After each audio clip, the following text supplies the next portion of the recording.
Refs are the most annoying and aggravating parts of any sport. We've seen the good, the bad, and the ugly with them over the years, and even some getting caught up in league-wide rigging scandals that affected some players' legacies in crazy ways.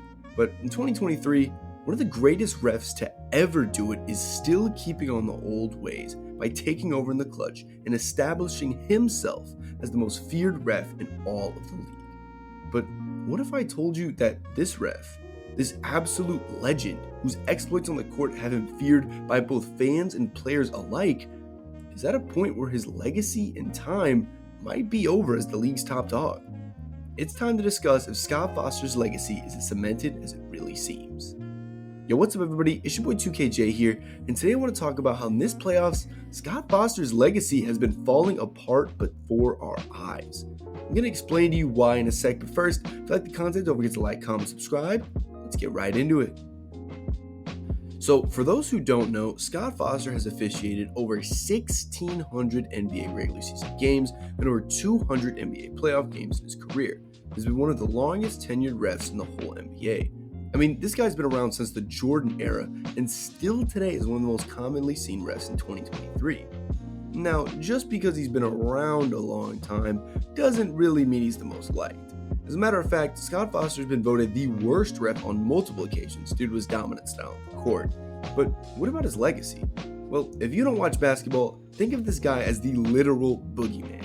For some teams, revealing that Scott Foster is the ref, it pretty much spells an instant loss for the fans, and for one of these all-time greats, it was a 13-game losing streak. The last time Chris Paul had won a game against Scott Foster when he was reffing was April 20th, 2013.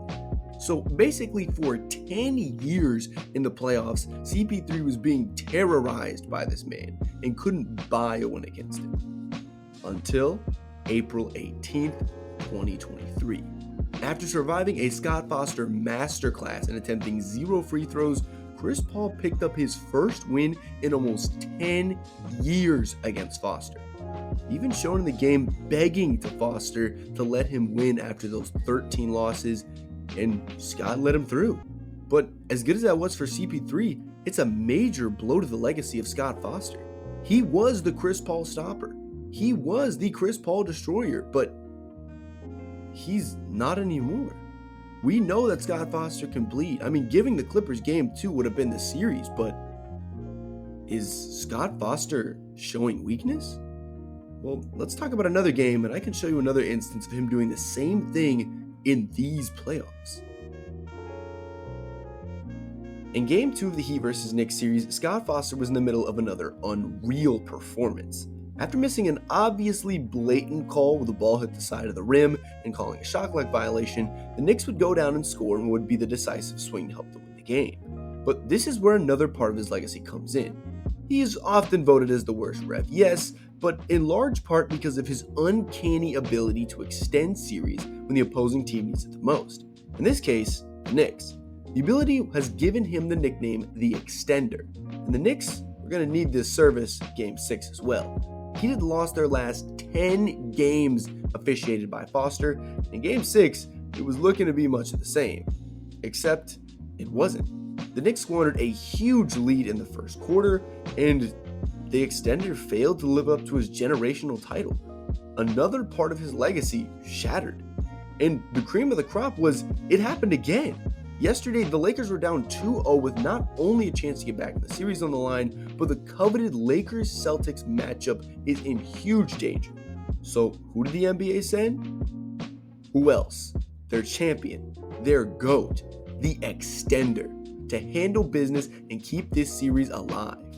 But what did he do? He got ran over by LeBron James, and he failed to live up to his once legendary status because the Nuggets are up 3-0. The Extender is cooked. So I have to ask, do we even fear Scott Foster anymore? He failed to extend the Warriors series as well, and he's got 4 strikes this playoffs. That's one more than we should allow him. So is he even the Extender anymore? Is he even the lethal ref that all fans should fear? I'm not sure he is anymore. I think that magic of Scott Foster is worn off, and now he's just a plain old ref. I think it's high time that Foster finally retires before his legacy can crumble even more. So, what do you guys think about Scott Foster? I used to fear him a lot, but nowadays I think his luster is wearing off. That prowess and that lethality that made him one of the scariest refs in the league, I'm not really sure it's all there anymore. This has been a legacy shattering playoffs for Scott Foster, and I'm not sure if his legacy is going to get any better. But if you guys like the content, don't forget to like, comment, subscribe, and post what you think down in the comment section below, and I'll catch you on the next one. Peace!